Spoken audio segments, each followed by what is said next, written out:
So, welcome back to Coach's Corner. Today, I'm with Coach Dan of the 10U Glow Academy, our tournament champions from this past weekend's Turf War event. As you can see behind him, he has the wonderful banner. Dan, thanks for joining us today. Hey, thanks for having me. So, we're going to start off. I just want to know, you guys came into this event and play in pool play and finished 2-0 in pool play. What did you guys do to prepare for this event? Our team is a new team, and I think we had a total of 12 practices to start our tournament season. We picked this team in August of 2020, but unfortunately, with facility issues, we didn't start practice until the 24th of January. So all of our practices were indoors in a facility called Starting Nine in Perry, and they did a phenomenal job of making us feel welcome there.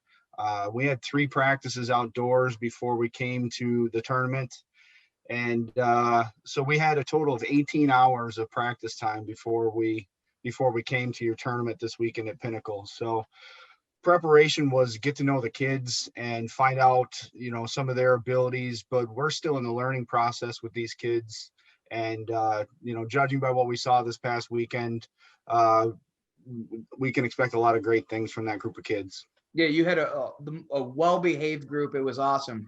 Those guys really knew how to represent when they got there inside the facility. It was like you were the drill sergeant. They just did whatever you told them to do. It was great. Well, I think it really starts with a great group of kids and their families. We have a phenomenal coaching staff. Todd Dennis and Chris Batur and Brandon Hall are just absolute phenomenal coaches. They've combined probably 100 years of baseball knowledge, from everything from t-ball to collegiate baseball. They've coached at all levels, so it's fantastic to have those guys. Coach Dennis does a fantastic job of rallying our troops.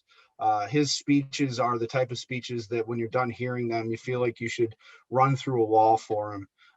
So it's great to have those guys as part of our organization, and the families, driving their kids to practice and showing up on tournament weekends and spending the entire day there. The siblings that, have to sit and watch their brothers play baseball all day.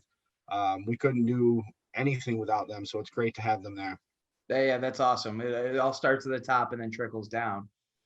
So another question I have, coaches, how did you approach Championship Sunday as the number 1 seed? You guys went 2-0 in pool play and we're sitting pretty going into Sunday, but everyone knows everyone comes out to play on Sunday. So what was your approach going into that? Sure. Our approach was the same from the day we stepped into the first game until the last game, and that was that we weren't going to hold anything back. We didn't really have a set strategy for how we wanted to use our pitchers. We knew we wanted to make sure that everybody got some time on the field. And we just wanted to make sure that we came out and put out a good showing our first game on Saturday. And that was the mentality of the team all weekend, was just to put it all out and see what happens.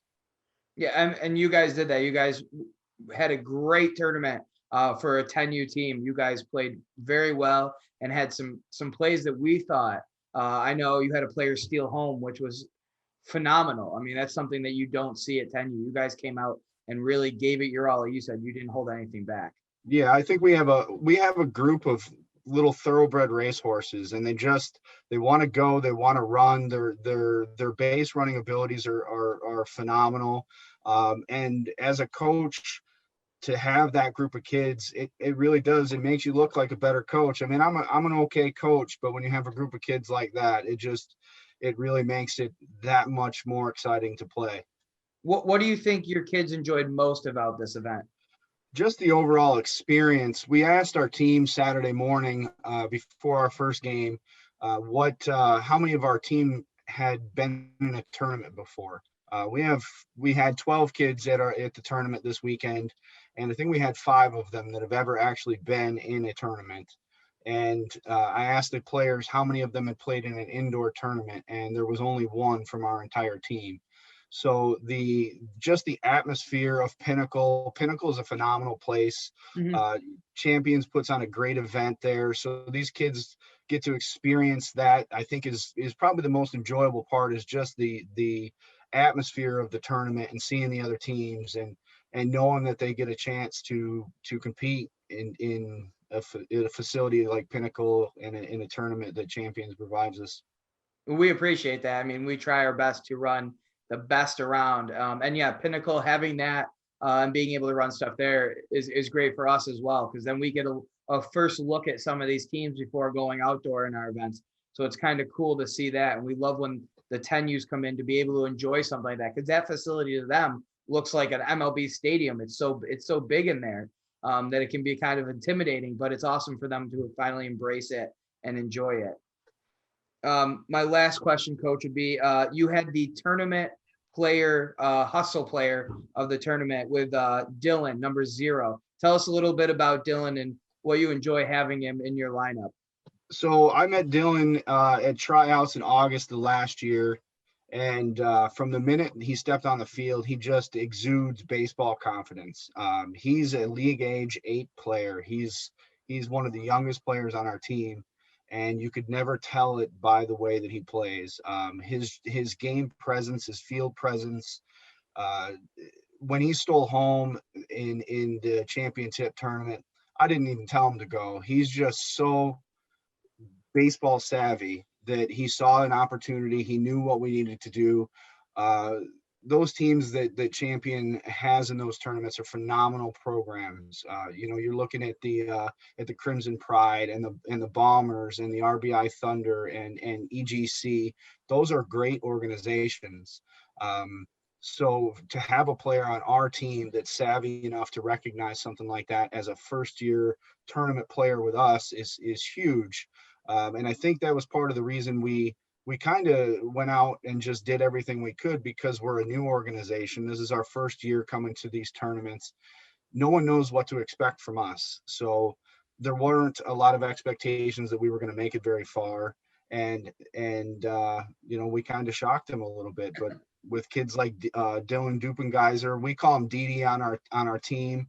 The kid is just a baller, hands down. And yeah, that's awesome. Yeah, you guys came out, and like you said, these teams that were in this weren't just regular, like, small teams. These are big organizations that are sending teams in, and you guys represented well for your first event and first tournament. And we can't wait to have you back, hopefully. Well, we're looking forward to coming somewhere. Hey, we've got a lot of them. They're filling up fast, but I mean, we love having the 10Us there. But thank you again, Coach, for joining us on Coach's Corner. Hopefully we'll see you again this summer at Historic Legends Fields. But thank you for coming. All right. Thanks, Casey. I appreciate it.